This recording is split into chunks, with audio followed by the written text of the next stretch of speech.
Shalom, salam sejahtera bagi Bapak, Ibu, dan saudara-saudari dimanapun kita berada pada hari ini.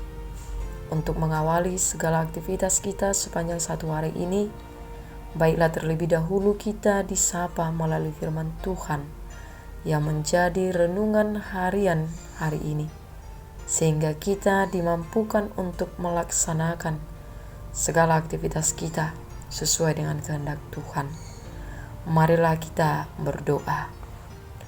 Ya Allah Bapa yang penuh kasih, terangilah hati dan pikiran kami untuk mendengarkan firman-Mu yang akan menjadi kekuatan bagi kami sepanjang satu hari ini. Amin.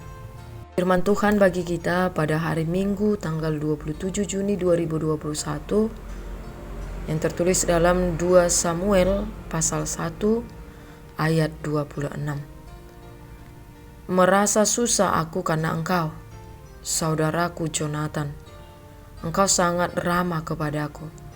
Bagiku cintamu lebih ajaib daripada cinta perempuan. Demikian firman Tuhan. Saudara-saudari yang dikasihi dalam nama Tuhan Yesus Kristus, bagaimana rasanya jika kita tidak memiliki sahabat selama hidup di dunia ini? Pasti akan terasa hampa dan kesepian. Tidak ada teman yang memperhatikan dan peduli dengan keberadaan kita. Bahkan ada kata bijak yang mengatakan bahwa orang yang paling malang di dunia ini adalah orang yang tidak memiliki sahabat. Daud sangat berbahagia karena ia memiliki seorang sahabat sejati bernama Jonathan. Setelah Jonathan gugur dalam pertempuran, Daud benar-benar sangat kehilangan. Inilah ungkapan hati Daud terhadap Jonathan. Merasa susah aku karena engkau, saudaraku Jonathan. Engkau sangat ramah kepadaku. Bagiku cintamu lebih ajaib daripada cinta perempuan. Alkitab juga mencatat betapa karibnya persahabatan keduanya. Jonathan mengikat perjanjian dengan Daud karena ia mengasihi dia seperti dirinya sendiri di 1 Samuel 18 ayat 3. Jonathan adalah contoh sahabat sejati. Darinya kita dapat belajar tentang kualitas seorang sahabat. Jonathan mengambil langkah yang sangat berani dengan menjadikan Daud sebagai sahabatnya. Padahal ayahnya, si Saul, sangat membenci Daud. Karena kekaribannya dengan Daud, Jonathan juga harus mengalami perlakuan yang tidak baik dari ayahnya. Pada suatu hari Raja Saul mengungkapkan amarahnya kepada Jonathan. Anak sundal yang kurang ajar, bukankah aku tahu bahwa engkau telah memilih pihak anak Isai, dan itu noda bagi kau sendiri dan bagi perut ibumu? Sebab sesungguhnya selama anak Isai itu hidup di muka bumi, engkau dan kerajaanmu tidak akan kokoh. Dan sekarang suruhlah orang memanggil dan membawa dia kepadaku, sebab ia harus mati. Itu di 1 Samuel 20 ayat 30-31. Bahkan Saul juga melemparkan tongkatnya kepada Jonathan untuk membunuhnya ketika tahu bahwa ayahnya berencana untuk membunuh Daud. Jonathan pun segera pergi ke tempat persembunyian Daud dan memberitahukan rencana jahat ayahnya itu.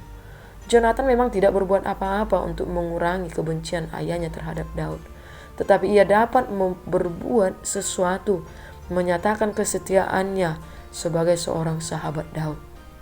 Inilah arti sahabat, tetap setia dan mengasihi di segala keadaan.